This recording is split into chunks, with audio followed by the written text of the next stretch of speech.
అర్హత లేని వారు, సహాయానికి నోచుకోలేని స్థితిలో ఉన్నవారు. మనం పెళ్లికి పోయి కానుక ఇస్తే, వాళ్ళ కొడుకు పెళ్లికో బిడ్డ పెళ్లికో కానుక పెడితే, మళ్ళీ మీ ఇంట్లో పెళ్లి జరిగితే వాళ్ళు వచ్చి కానుక పెడతారు. అంటే వాళ్ళు ఏంటిది అర్థం? ఇచ్చేవారు, తిరిగి ఇచ్చేవారు. చెల్లుకు చెల్లు వాళ్ళు చూసుకుంటారు. బుక్కులా ఎంత పెట్టిండు, బుక్కుది బిడ్డ పెళ్ళికి వచ్చిండు కదా, ఎంత పెట్టిండు? 516. గంతే పెట్టు నువ్వు కూడా పోయి. ప్రైజ్ ది లార్డ్, హల్లెలూయా.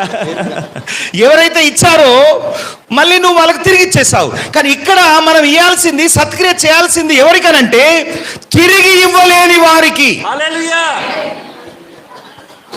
తిరిగి మళ్ళీ నీకు ఇవ్వలేరు.